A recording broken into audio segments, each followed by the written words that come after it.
बिहार शरीफ की रहने वाली आरती गुप्ता ने एक ऐतिहासिक उपलब्धि हासिल की है। वे बिहार की पहली महिला बन गई हैं जिन्हें अंटार्कटिका जाने का अवसर मिला। अंटार्कटिका दुनिया का सबसे ठंडा और रहस्यमयी महाद्वीप माना जाता है। आरती गुप्ता वहां करीब 1 से 1.5 साल तक रहेंगी। आरती पटना स्थित भारत मौसम विज्ञान विभाग में मौसम वैज्ञानिक के रूप में कार्यरत हैं। यहीं से उनका चयन 45वें भारतीय वैज्ञानिक अंटार्कटिका शीतकालीन अभियान के लिए हुआ। वे न सिर्फ बिहार की बेटी हैं बल्कि भारत मौसम विज्ञान विभाग की पहली महिला वैज्ञानिक भी बन गई हैं जो शीतकालीन अंटार्कटिका मिशन में पहुंची हैं। ये अभियान पूरी तरह वैज्ञानिक अनुसंधान और मौसम से जुड़े अध्ययनों पर केंद्रित है। इस मिशन में कुल 52 सदस्यों की टीम शामिल है। टीम में वैज्ञानिकों के साथ तकनीकी विशेषज्ञ, लॉजिस्टिक्स से जुड़े अधिकारी, मेडिकल टीम, अन्य सहयोगी सदस्य भी शामिल हैं। सभी का उद्देश्य अंटार्कटिका जैसे कठिन वातावरण में भारतीय वैज्ञानिक शोध को आगे बढ़ाना है।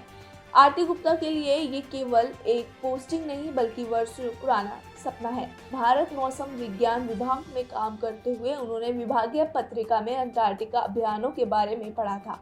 यहीं से उनके मन में इस मिशन को लेकर जुड़ने की इच्छा जागी।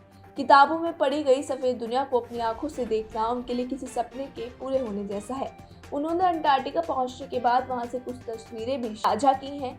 अंटार्कटिका को पृथ्वी का सबसे कठोर महाद्वीप माना जाता है। इसे श्वेत महाद्वीप भी कहा जाता है, जहां तापमान गर्मियों में भी शून्य के आसपास रहता है और सर्दियों में -89 डिग्री सेल्सियस या उससे भी नीचे चला जाता है।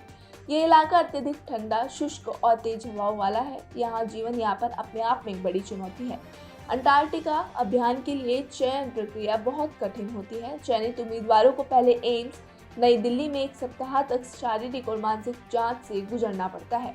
इसके बाद उन्हें आईटीबीपी की औली स्थित पर्वतारोहण संस्थान में 1 महीने की विशेष ट्रेनिंग दी जाती है। इस ट्रेनिंग में बर्फीले इलाकों में रहना, अत्यधिक ठंड में जीवन, आपात परिस्थितियों से निपटना और जीवित रहने की तकनीक सिखाई जाती है। आरती का लक्ष्य है कि वे अपने दायित्वों को पूरी निष्ठा से निभाएं और भारतीय वैज्ञानिक अनुसंधान को नई ऊंचाइयों तक लेकर जाएं। आईएमडी पटना के निदेशक आशीष कुमार के अनुसार आरती गुप्ता की ड्यूटी अगले 1 से 1.5 साल तक अंटार्कटिका में ही रहेगी। ये अवसर बहुत कम लोगों को मिलता है और पूरे विभाग को उन पर गर्व है।